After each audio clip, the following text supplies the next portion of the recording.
Are you looking to grow revenues, increase profitability, or obtain financing? If so, you came to the right place. Running a business is all about leadership. How do you become a better leader? Learn from the successful entrepreneurs and business owners how to lead your organization more effectively. That's why we created Leadership Live at 8:05, Talking Small Business, to help you succeed with your host, Andrew Frazier, Business Growth Pro and CFO and founder of the Small Business Pro University.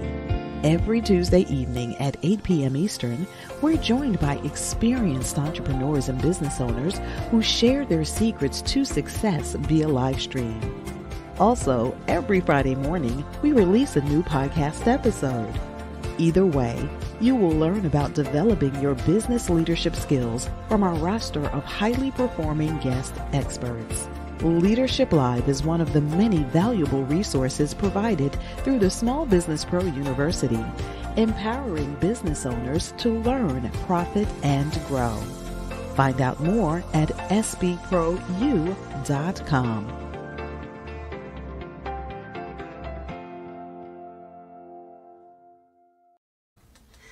Good evening once again. Welcome to Leadership Live at 8:05. This is your host, Andrew Frazier, the Business Growth Pro and CFO, and excited to be here once again on Tuesday night for Talking Small Business. Each Tuesday, I'm excited to have a new guest, and we're really going to talk about different topics of business. And this week, the topic is really key to me, and it's really about buying a business like a pro. Many entrepreneurs, business owners, potential business owners think about buying a business. And buying a business is not as easy as it seems like it would be. So there's a lot of things to it, a lot of things to consider. And you really need an expert to really help you understand how to do that. And that's what we have today, an expert in Jack Cox. He has many years of mergers and acquisitions experience, both within a corporation and outside of corporations.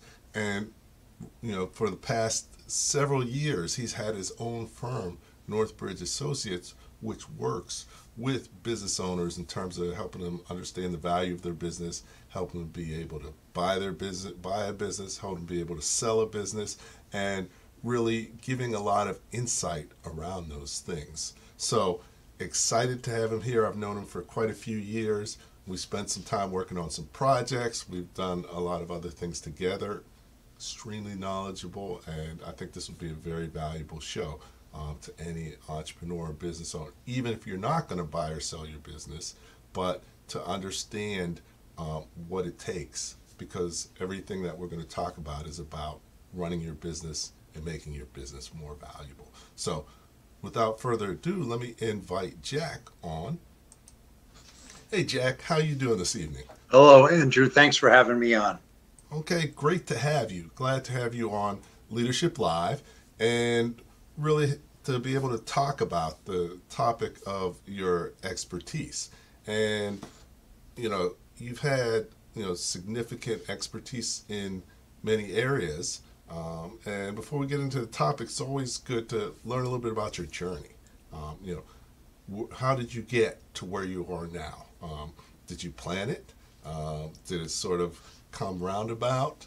And where did you start? Where are you from? How did you build your career? And how did you end up having your own business, working with business owners on mergers and acquisitions? Sure, Andrew. Thanks for the opportunity. So, where I started really was I went to college at the University of Scranton and started right after that at Pricewaterhouse. And I was 10 years at Pricewaterhouse in here and 2 years in Australia. And that turned into actually a very large acquisition that we worked on while I was over there. I came back and spent most of the next significant portion of my career, 21 years at 3 different companies over that 21-year period where I was the chief financial officer. 2 were U.S. subsidiaries of foreign owned, and one was a privately owned company. And and all were quite large. Um, After I left there, I joined, I connected again with some people from Pricewaterhouse and joined a medical device startup company in New York, and that was eventually sold. And I was at the point I didn't really want to become do another CFO position, but I was at the point where I said, what do I really want to do, and where do I see that there's a need? And I had, as the big company CFO, I had many people come to me over the years trying to sell their company. And what I tried to be nice about it, but can you justify what the purchase price is? Can you explain the value? Why would we buy this company? And many times when they were doing it on their own, not many times when they were doing it on their own, but every time they were doing it on their own, they did not have answers. So I felt that there's a tremendous amount of wealth that can transition in the economy as people leave their business, but they need to understand what a buyer looks at in a business. They need to understand how to value the business, package the business, market the business, and really get the value that they deserve. So I started my own M&A firm.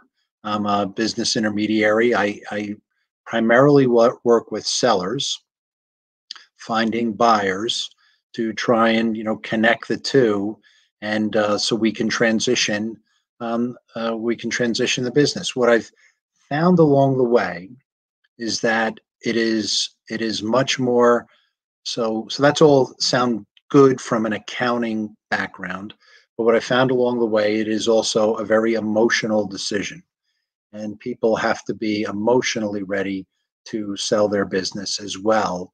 So I've spent a fair amount of time focusing on exit planning, which is the totality of the person and the business and their financial needs after the sale of the business, and then going to sell the business. So that's my business. It's NorthBridge Business Advisors, and I work out of Morris County, and I've been working out of home mostly of the time during this pandemic. But that's my business, and this is where I'm headquartered. And we'll work anywhere, but this happened where we have to hang our hat. Okay, great, great. No, appreciate the intro, and you've been doing this many different ways, and for a long time. And what are some of the key things that were pivotal in terms of what when you're working with someone, and actually why you choose to work with sellers instead of buyers? Sure. So working with sellers is primarily, you have a known entity. You have the owner, and you know where they stand, or you think you know where they stand in the mentality of transitioning the business. You have the business, and you can evaluate the business and whether the business is saleable. And if you have really those kind of tangible things, you're then trying to match it up with a buyer. When you work with buyers, and people do work with buyers, but when you work with buyers, sometimes you're not exactly sure what they want. And if you don't know what they want, and then you have to go find them something that may or may not be for sale, there are too many kind of what ifs in that scenario, where my industry tends to work more with sellers.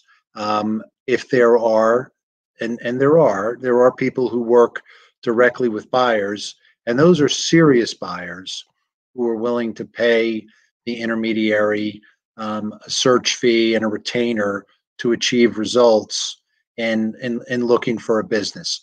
Frankly, not many buyers are willing to do that. And what I recommend for people buying a business, I recommend, one, they look at internet sites that list businesses such as Biz Buy Sell. I also recommend that they get in touch with people like me, an intermediary, a broker, and they list out and give us a form, list out your name, your contact information, the kind of business you're looking for, why you're qualified to run that business, where you expect to get your funding source from, and your timeline for looking for the business. That can put you into the database of the broker. And certainly when we get a business for sale, we'd like to have buyers who are ready, willing, and able to buy that business. So I recommend to people, if you're really looking to buy a business, and I had somebody say to me the other day, said, contact every broker that you can get in touch with. And I gave him some names. And he said, it sounds like you don't want to work with me. I said, it's not that I don't want to work with you. I want you to be successful. And for you to be successful, you need to set your wingspan as widely as possible and not hook it to any particular broker, unless you're going to pay that broker to do a search for you, which frankly, few people do. Okay, great. So, we're going to talk a little bit more about that because there's a lot of dynamics that go on, and it tends to be a lot more challenging than you would think. Hence you tend to try and work with sellers more than buyers.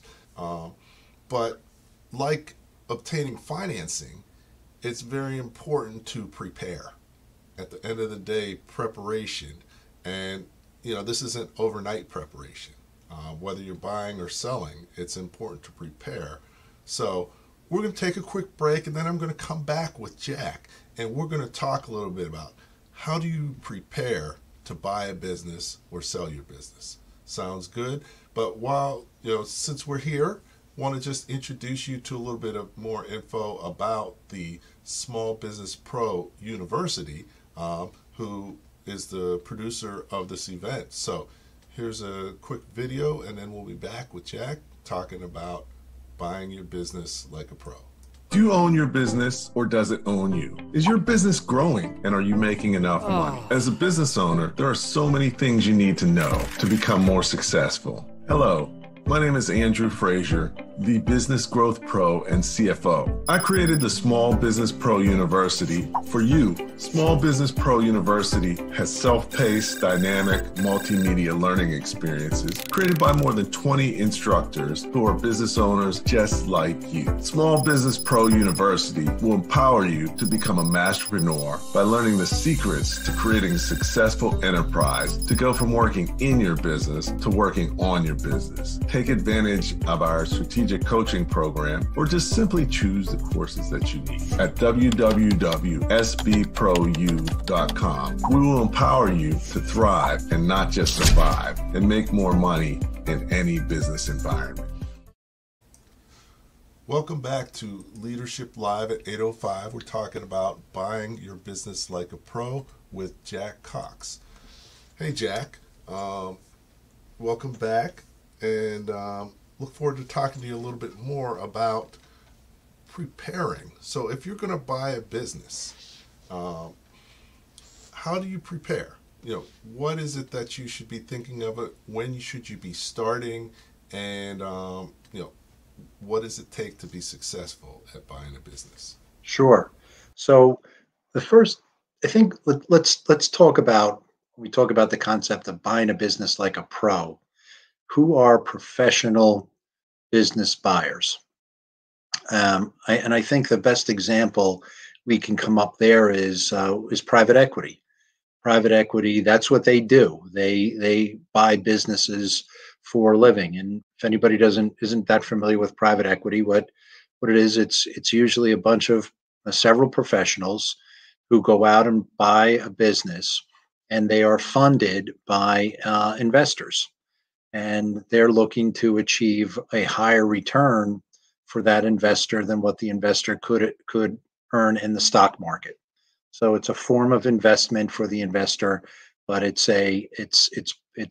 looking to buy businesses professionally, to take them and to grow them, and then most likely sell them for their investors. So those are professional business buyers. Now, what do they look for when they're buying a business? And I think one of the things that we can look at is, we have Andrew has the 5 steps of the masterpreneurship. And those steps are working on the concept of your business, working in your business, working on the business, working on the future, and then working on scaling your business. And it's very interesting because people, a buyer and a seller, may look at a business very differently. For instance, in step one, working on the concept of your business. The seller has defined the concept. The seller is ready to exit this business. They're no longer working on the concept. The buyer may be looking at this business and say, I can take this business as it is, and I can increase channels of distribution. I can increase customer base. I can increase product offering. I can do various things to this business that haven't been accomplished yet. The second step is working in the business. This is likely where the seller is. They're working in the business. Down there looking to sell the business. The buyer wants to have a vision where they work on the revised concept and get that in place as soon as possible. Now, third step is working on your business. Sadly, many sellers are locked into working on the business and not beyond that stage. The private equity buyer wants to get to the stage where they're working to expand the business and get to the next level. So they're buying it at a price. They're looking to increase the value of the business. And step four is working on the future of the business. The seller likely never gets to this point at the time that the buyer is looking to buy the business. The business is defined, and the seller isn't really going to be doing any more with the business. Private equity buyer, the professional buyer, and it can be anyone, but a professional buyer looks at it with, this is a very anxious to accelerate the business and performance and increase the value. And then, of course, they look to scale the business. So one business, you can buy a business and you can run it in the same exact way as the previous owner, but you can also buy a business and run it quite differently than the previous owner and really increase the value of the business. And I think that's important for people looking to buy a business. What do I see in this business that I can do better? That I can buy it at its current value, but I can increase the value of that business. And I think that's a very important concept that business buyers have to have. Great. So, it's important to, increase the value, understand what the value is, because if you're buying a business, you have to come up with a number that you're willing Absolutely. to pay. And, if you're not going to be able to increase the value, then that makes the business really not worth that much or not really a good candidate for buying. So, we're talking about valuation. That's a confusing thing to many business owners because most business owners think their business is worth way more than it is. Yep. So, can you talk a little bit about the components in business valuation? Absolutely. So, people will look at a business and they will look at what are called comparables. What does a business earning this amount of money of this size in this industry, what does it trade at? What is the multiple of that business? It could be a multiple of 3, a multiple of 4. I think those things are important, but I think what's very important, and this is the litmus test that I always apply, is when you go to buy a business, there are 3 aspects of that business that you have to look at in terms of the funding of it. First of all, if you're going to operate in that business or you're going to hire somebody to operate in that business, that person or you deserve a salary commensurate with the role in that business. So if the salary in that business pays $60,000, $70,000, whatever it pays, the business return needs to be able to pay that salary. The second thing is, as when you are buying a business, you are likely going to have to put down some money. You're going to have to put down, let's say at least 20%. That's an investment.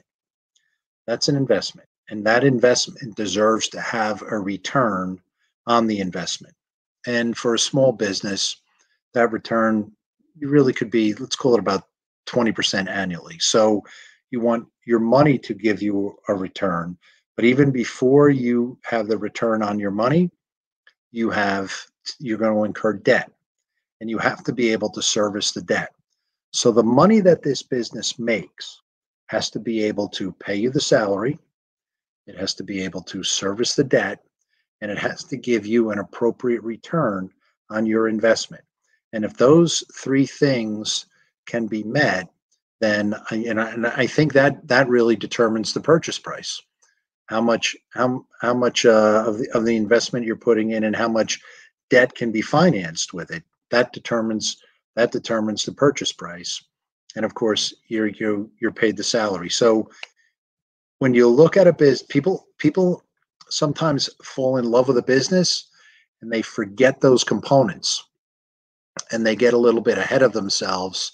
And now a couple things happen. One, it's not a good purchase, or they go for a loan and the bank won't finance it. So the bank in some instances actually acts as a backstop, where it's like, no, no, no, no, no. You got to put food on the table. You got to pay off the bank loan, and there needs to be a return on that investment. The purchase price is too high, but you don't want to rely on a bank. You want to rely on your own mathematics in determining what's the best, an appropriate purchase price for the business. So you have comparables, which are the multiples we talked about, and then the owner's ability to the affordability of the business. And that's how I look at the valuations. Okay. No, that's great. A couple of things that I think of and are built into that are, growth. Like you said, a growing business is worth a lot more than a business that is declining Yep. or not growing. But also cash flow. A lot of people think just because they have a lot of sales that their business is valuable. But at the end of the day, it's about what your business makes that makes it valuable. So that, and then risk. The riskier it is, the less valuable your business is going to be. If it's low risk, then then that'll increase the value relative to a business that is higher risk. And you hit on like a really important theme that I actually talk to business owners about in terms of their business, because many small business owners underprice their products and services. So what that does is it makes it real difficult for them to be able to make a profit beyond really what their salary is, or what the reasonable salary is. Correct. So, how often do you see that, and what's the impact of that? Andrew, you do see that. You see that a lot, I think, in some of the older businesses, that really the owner becomes comfortable with the way the business is running, and that they're getting an adequate return on it, but it's really just their salary. And so sometimes I sit with an owner of a business, and I said, okay, so here's what I want you to do. I want you to give me the keys to the business, and you're going to leave, and you're never coming back, and you're going to pay me to run this business. How much are you going to pay me? And they say, well, to run this business, I'm probably going to have to pay you, I'm just using a common number, probably going to have to pay you $75,000 a year. He said, okay, so that's 75,000. The business is making what? 80? Okay. So that means that the only amount of money that's left to service debt and to return any investment I make is $5,000. That does not convert into much of a purchase price at all. So they don't really look at that. They look at what they're making, but they don't look at the components of what they're making as a manager of the business versus what the business should be returning above and beyond the salaries of the people that are inside the business. Sometimes it can't, and then you say, well, then the business probably has limited value. But to the extent they're not focused on that, it tends to lapse. And so you see that, I see that, and that is a problem when it's time for you to sell your business. Yes, definitely, definitely. And, you know, because of that, you know, what would you say the disposition of most businesses is when the owner leaves it? Sadly, and I don't, I've just seen this statistic quoted many times, that 25% of privately owned businesses um, successfully sell. Only 25%. So that means that 75% don't. So, you know, I don't know if they necessarily go to the next generation. Often the next generation isn't that interested, but businesses tend to close. And this is where we transition into, instead of looking at, or this is where I've transitioned into, instead of looking at trying to sell the business, I'm looking at, well, what is the owner's exit plan before we talk about trying to sell the business? Because if they need the business as part of their retirement, then we need to work on a plan to create value in that business that may not exist today. And we want to do better than the 25% of privately owned businesses that sell. So sadly, I think many close. If I was talking to somebody the other day, I grew up in Morristown. If you walk down the street of Morristown, I can I can tell you all the stores that were there when I was a kid. They're not there now. Be it a shoe store, which is now a cleaners, be it two sporting goods stores, which literally were three stores down from one another, have been like two or three restaurants. So, it's the uh, many of them don't transition well. Okay. No, I mean, definitely. Um, I've heard numbers even on the order of 75% of businesses close down. Yeah. Uh, where, you know, If whether, 25% sell, then 75% do something else. yeah, and Yeah. and maybe even less than that sell. That may be Yeah. of the ones that try to sell. Because if you look at, not sure if you're familiar, I think it's Miriam Anderson. She wrote her book called My Black Year, and she spent a year only buying from black businesses, which was crazy hard because that meant gas, that meant all the food, that meant everything for her and her family. And she's out of Chicago, and it was interesting, like what she had to go through to find black businesses. But the saddest part was 5 years later, mostly all of them were out of business.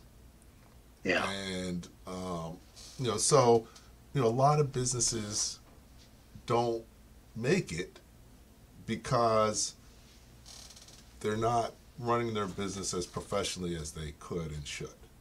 And that's one of the reasons why we do this, is to talk about how to run your business more effectively and more professionally, because now there's a lot of turnover and of businesses. A lot of business owners are getting to the age where they're ready to retire, and you know where how are they going to continue?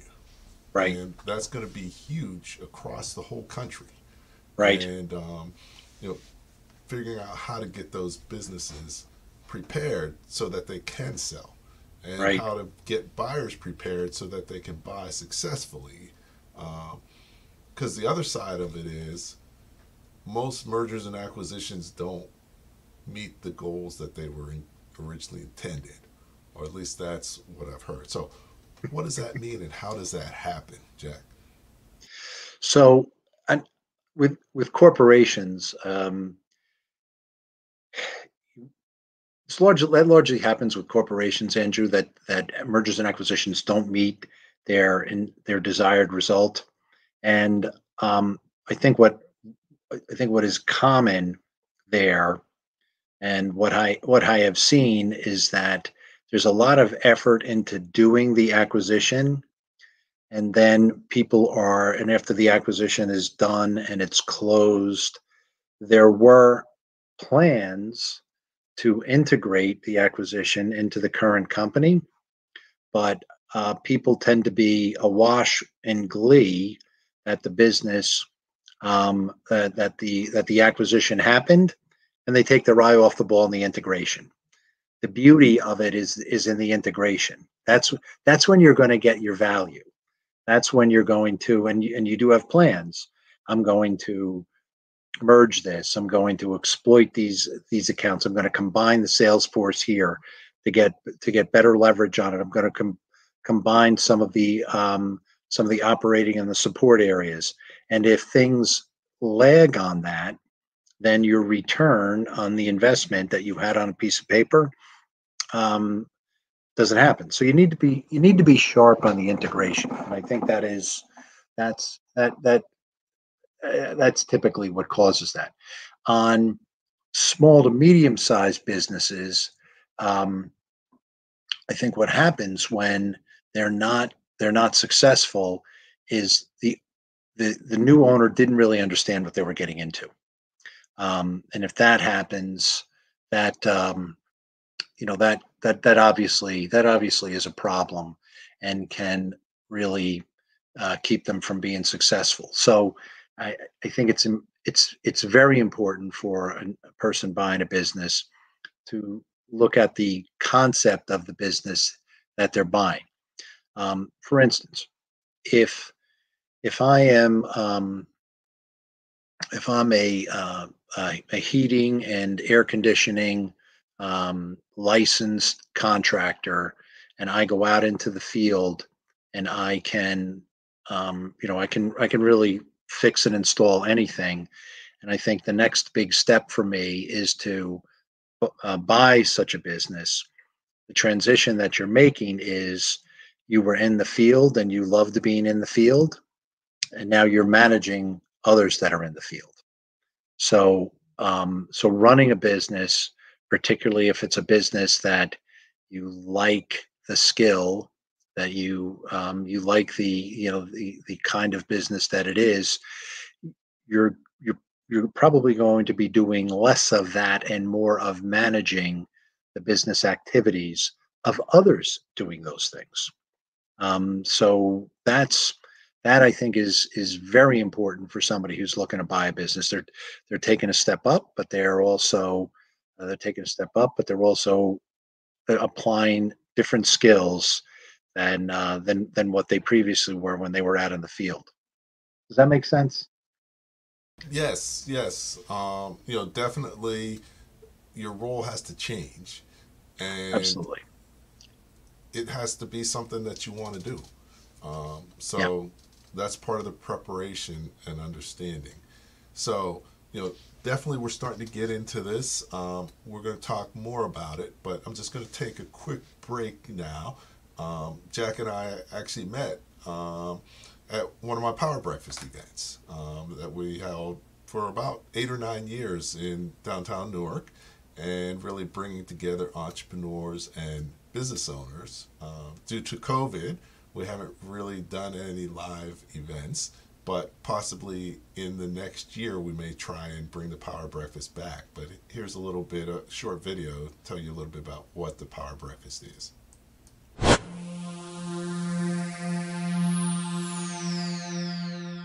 My name is Andrew Frazier from A&J Management. One of the things we're here to do is supercharge your day.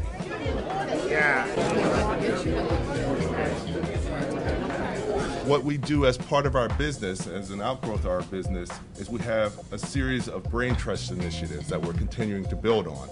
And really through the brain trust initiatives, what we're doing is we're bringing a higher level of intellectual capital to bear. So we're bringing in resources, experts, expertise from across the country to share best practices and connect with business owners, entrepreneurs, organizational leaders to help you be more effective in what you do.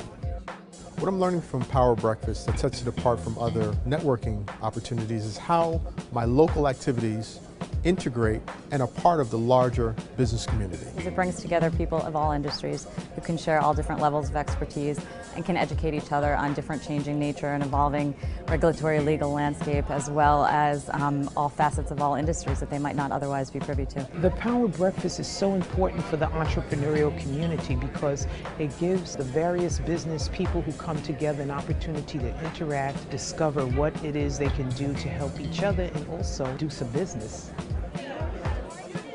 From a corporate perspective, Marcia McLennan, and or for that matter, Andrew and his business model, his branding, none of us can succeed individually.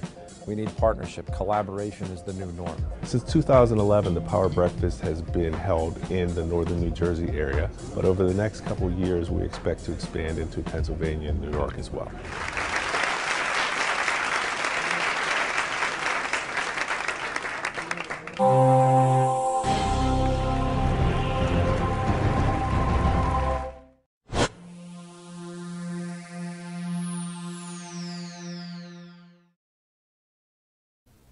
Welcome back to Leadership Live at 8:05. We're talking about buying your business like a pro. I'm here with Jack Cox.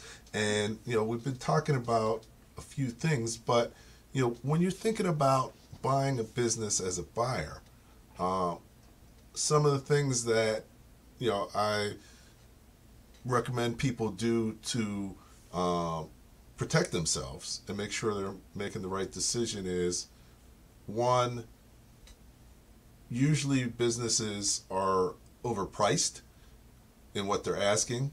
So you really have to come up with your own price and negotiate. And sometimes they may be overpriced by multiple times.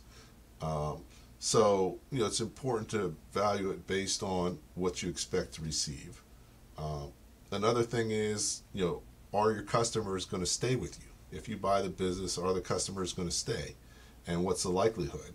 And then, is there enough expertise within the business to run it after the owner's not there anymore? So, Jack, I know those and probably a few other things are key things. So when you're counseling a buyer, what are some of the things that you counsel them on, and if these are key pieces as well? Well, Andrew, you're absolutely correct. So when you look at a business, you need to, the first thing I think you need to do is you need to imagine what that business is going to look like without the owner. How strong are the people after the owner leaves? So, I've seen businesses that, on paper they're making $1 million, and which is very nice. And it's not on paper. They're making $1 million. Buyers come in and look at it, and they say, what happens when the owner leaves? If they don't have a satisfactory answer to that question, then they're not going to continue with that business. So the business owner needs to make sure that they do have a solid management level underneath them, or a worker level underneath them. The other thing is competition is important. The market is important. The financials are very important. They're very important because the buyer is going to want to look at those financials and make sure that they really understand how the business is operating and that everything has been properly recorded. So I said management, financials, competition, customer base. You hear this regularly with, I've got a great company, this is what I'm making, and then you go dig in and you look at the customers, and 60–80% of the customer concentration is with 3 customers. Um, a friend of mine said to me once, we had a business, and he said, my business disappeared. Um, I had 80% of my business was with 2 customers, and they filed for bankruptcy. Who could have seen that coming? Well, you have to see that coming. That's you have to be on top of who your customers are, and are they viable, and are they going to be around? And you also need to diversify your customer base. Losing any one customer should not might impact your business.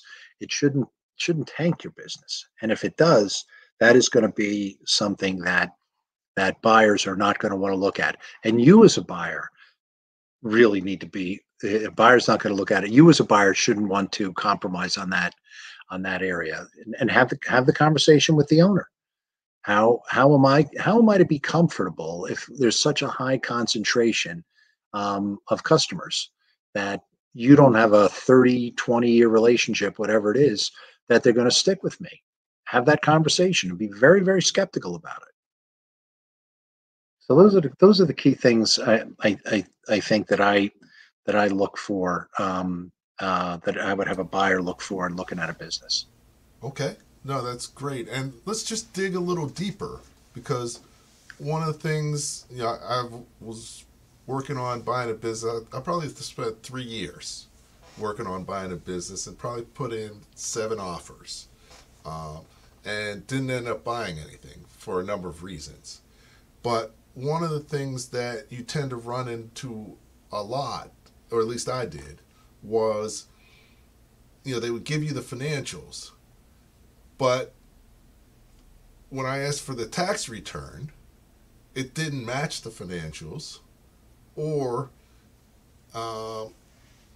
they didn't have one, or they didn't give one, which tends to be kind of suspect, because at the end of the day, nobody says they made more money on their taxes than they actually did.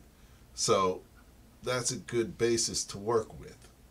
And also, what I looked at is, if you're going to finance it, the bank only cares about the tax returns. So, a lot of times, that is key. Can you give me some examples of some of the challenges that you've had with clients and other businesses, in terms of making sure the financials are accurate, and what you should be looking for in terms of financial information to be able to make your decision? Sure. So let's talk about the financials and the tax return. So look, there's generally accepted accounting principles, and then there's really the principles you put together on your tax return. So, for instance, there may be some expenditures which you would capitalize as a fixed asset and depreciate over a number of years, that you would expense immediately on the tax return. So that's going to create a difference right there.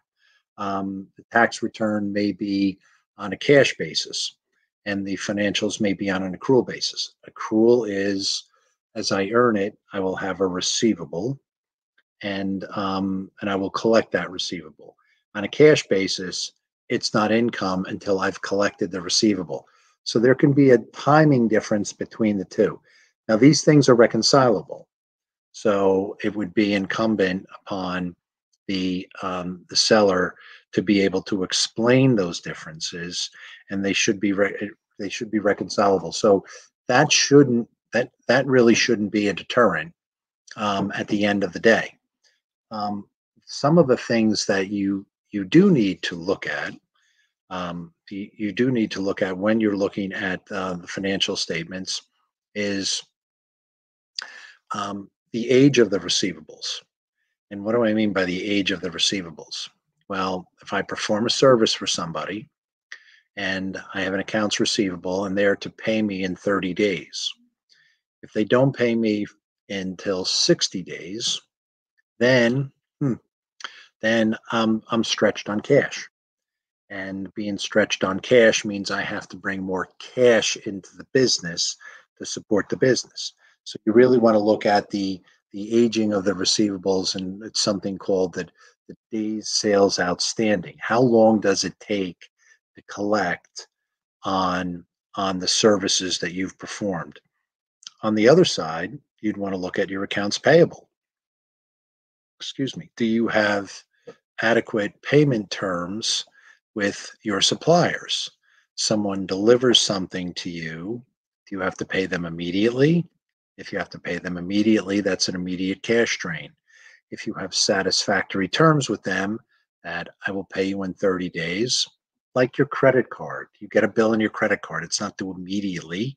It's due in 3 weeks or something like that. So you're able to manage that cash between your receivables and payable. And that's called your working capital. And that is really kind of a function of how much, after you buy the business, how much other cash do you need to put into the business to run it. So you see, so these are all kind of financial mechanisms in terms of how disciplined the current business owners are in managing the business. If they have older receivables that they collect eventually, that may show a lack of discipline in managing their cash.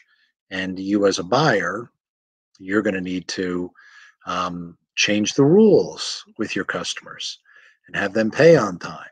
That's not a welcome thing to have happen if they've been allowed to delay payment for a period of time. So you need to understand that as well. Okay. No, definitely great. And, digging into the financials and really understanding what's going on. If you're doing an acquisition, you need to have a professional work with you, because there's so many things that can trip you up or that, may impact your valuation that you may not understand or, utilize in the right way. So definitely having a professional help you with that. It's one of the best things you can do in terms of making sure that you don't overpay and come up with a fair valuation. So, one of the key things we talked about is, I think of small business success is about leadership, and leadership is about running your business professionally, and everything, in terms of growing your business, in terms of making it more valuable, in terms of making it sellable, is really about running your business more professionally. And that's one of the reasons why I wrote my book, Running Your Small Business Like a Pro. The more you know, the faster you grow. Just want to take a quick minute to show a quick video, just let you know a little bit about the book, and then we're going to come back and chat with Jack for a little bit longer and wrap up for the night.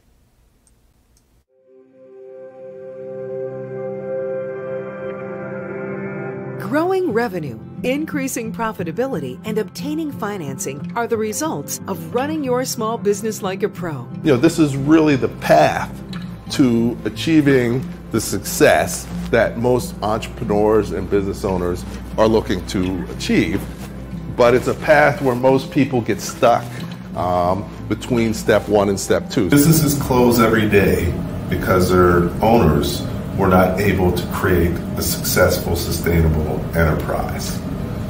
If you do not create an enterprise, the only way that you can sell your business successfully is you sell yourself with it. This book is a common sense guide for learning how to run your small business as a professional enterprise. You can pick up the book as a new entrepreneur or as a seasoned entrepreneur and get something out of it. It's very educational. It provides a fundamental understanding of the challenges small businesses face with real-world solutions that drive results. Life examples of what happens in business with cash flow, handling money, very, very accurate, and they were experiences that I've had. Structure. If I do a shoot, I know that there are certain steps that I have to take to get me to where I need to go. But when it comes to business, I didn't have the same sense of what needed to be done. Andrew helped me see, systems, the steps we take to grow your business. So he's helped systematize it. I worked with a client who was looking to retire and sell his business and expected to get over $500,000 for it. However, when I assessed the business and looked to figure out what the value was, it was less than $100,000. Why was this? Because he didn't create an enterprise. The business was centered around him, and without him, there wasn't a business. This book helps you to understand how to create an enterprise where it can run successfully without you. Get your copy today. Andrew Frazier's new book online at www.runningyoursmallbusinesslikeapro.com. Also available on Amazon. Great. Welcome back to Leadership Live at 8:05. We're talking about buying your business like a pro with Jack Cox, and really wanted to entertain a question from Daryl Spence in the audience, and he wants to know what industries have the best opportunities for success in terms of buying a business, if there are any specific ones that come to mind. Daryl, that's a good question. And I also was involved at one point in selling franchises, and people would ask that question all the time. What is the hot franchise that's out there? And there's never really been a kind of a clear-cut answer for that. I think when you look at a business, I think you need to look at all the components of the business, including the industry and the competition. It might be a great industry, but there might be significant competition in the area, which would make buying a particular business not such a great opportunity. So you not only have to look at the industry, but you have to look at the competition that's in the industry. And the other thing I think you have to look at is the barriers to entry to get into that business. If it's a good business and there's low barriers to entry, it's likely going to attract new entrants. I would suggest that you take kind of a fulsome look at buying a business in terms of what you're comfortable operating and running. Look at the competition, look at the industry, and don't necessarily restrict yourself to what you think is a hot business at this point. I can't give you an answer of what's hot business. I'm working with a residential construction company right now. One of the things I said to them is, how big is it going to be for people to retrofit their garages to the extent they have to for the entrance of electric vehicles? Everybody's going to need a charging station in their garage. And what's that going to look like? And is that there's going to be an electrician for sure, but is there going to be construction that needs to happen? Is that going to, it's going to that could revolutionize the car industry. Could also revolutionize, could have a big impact on home construction. So does that make that hot? The owner of that business, he wasn't really convinced, and maybe nobody on this call is really convinced with that thought. But you look at what is happening in the marketplace that could make a business a little more attractive than it is currently. But I suggest you look at the industry, the competition, and what you're comfortable buying and running.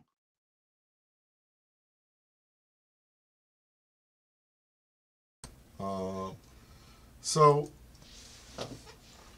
one of the things that I remember you telling me, and, really the ultimate of what running your business like a pro or professionally looks like was, a meeting that you went to with a potential business that someone was going to buy. and it really impressed you more so than any other business that you had done due diligence on. So tell us a little bit about that. This is actually one of my favorite stories, and it goes back to well before I got into this business. It was during my corporate career, and I was with a company, and we were we had a service provider that basically sold our customer lists, which was quite common. Sold our customer lists, and we would get revenue from that, et cetera, et cetera.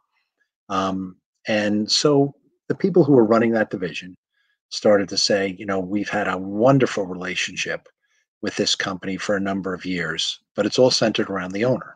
And the owner's getting a little older, and it doesn't appear that he has management underneath him, and it didn't appear that the family wanted to run the business. So we need to start thinking about this. So we looked at another provider, and so we went and visited this provider two, and went into the owner's office, and in the corner of the owner's office was a picture of the 1977 Notre Dame national championship game against the University of Texas. This guy went to Notre Dame. He was at that game. He goes to Notre Dame, and then in the other corner, he had a couple trophy case with some Giant tickets that he had saved and a football that he had signed and whatnot. And I thought, this is pretty neat. So we met our niceties there, went into the conference room. He brought people from finance, operations, sales, customer relations. He had about 6 or 8 people there. He went around the room and introduced them all by name. And then that was the last word he spoke until he said goodbye. Everybody in the room articulated what they did, how they were going to handle our account, and what was and what they did in the company. It was very impressive, and the owner had no involvement in the conversations, none. So we get back to the office, and some people asked, you know, well, what do you think? And I said, I'm pretty favorably impressed with the guy, and frankly, amongst our management team, I was attacked. Someone said to me, this is not about Notre Dame tickets or New York Giant football tickets. And I said, actually, you're absolutely incorrect. It has everything to do with Notre Dame tickets and New York Giant football tickets, because this guy has the opportunity to go to those places and his business will run without him. And so, having said that, I mean, literally and sadly, a week later, but the provider that we were currently doing business with,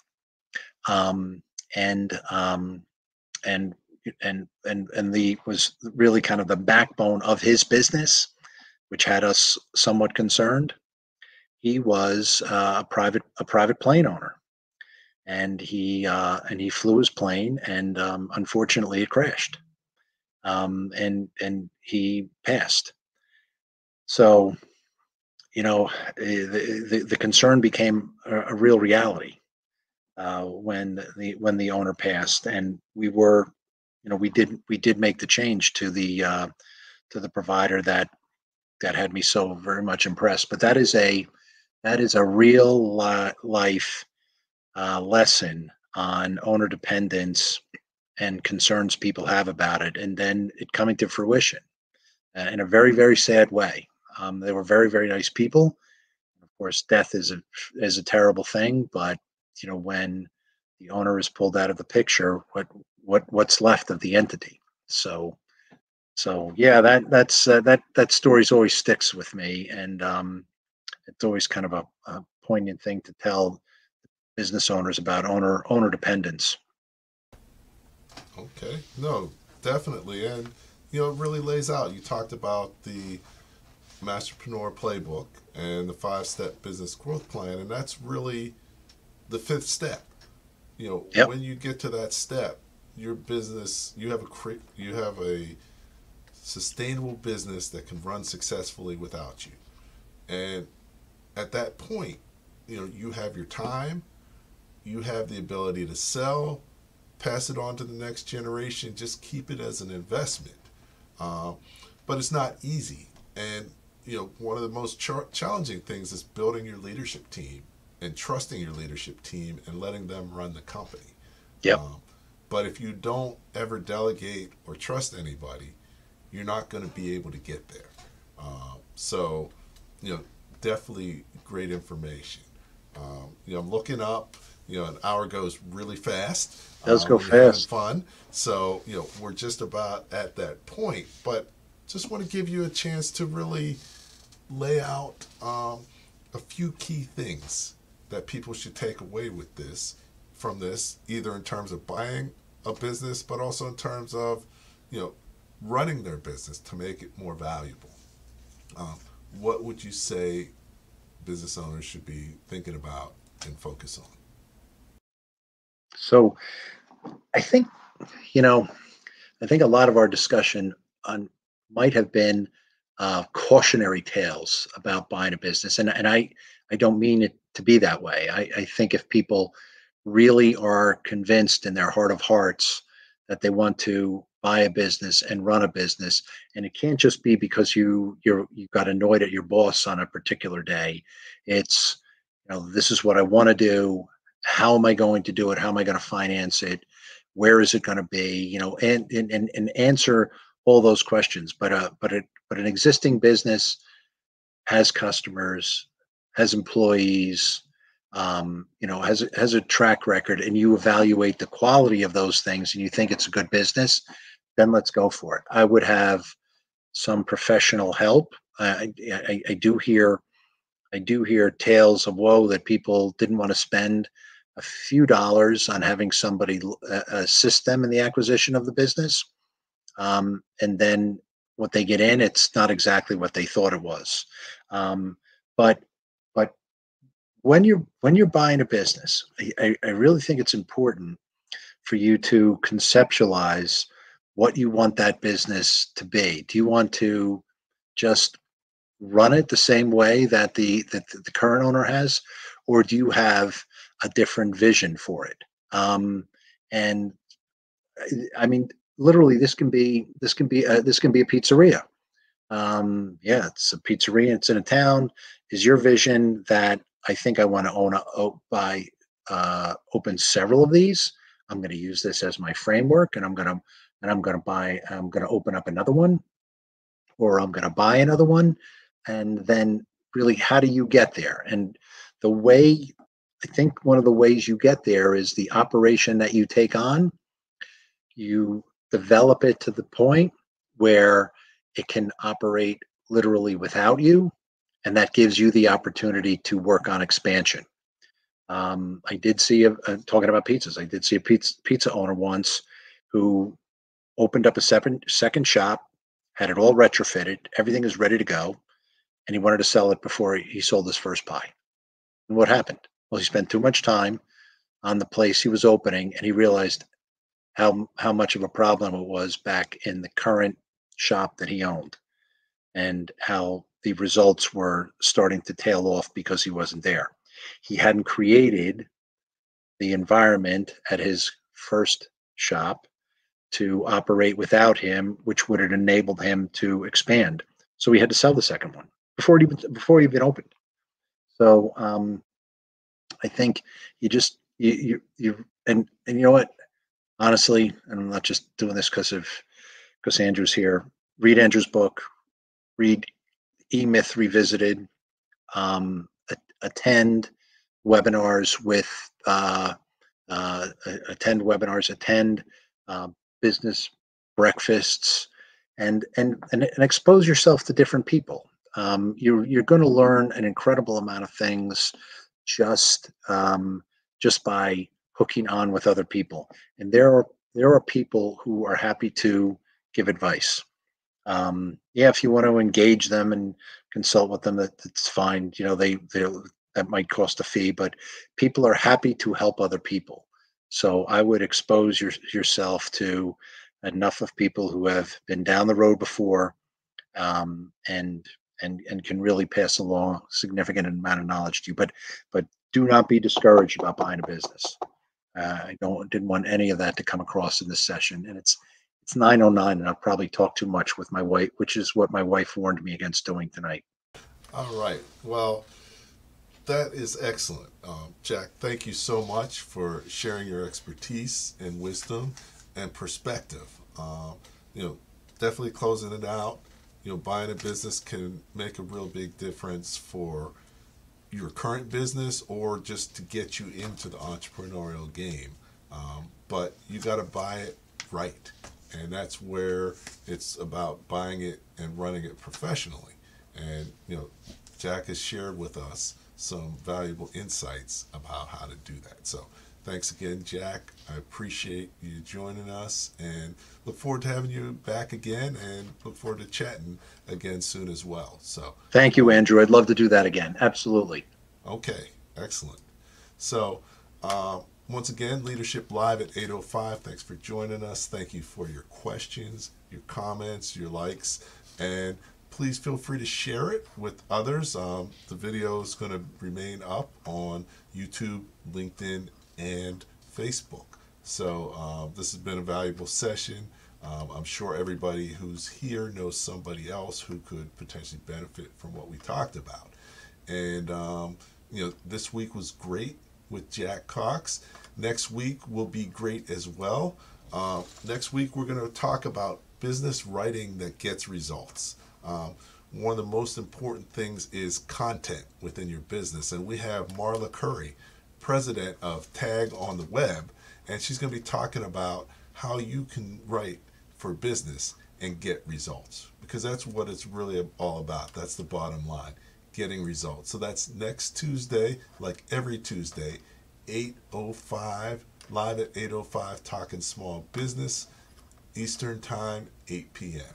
So thanks again for joining us, and as always, the more you know, the faster you grow. Thank you for listening to Leadership Live at 8:05, Talking Small Business.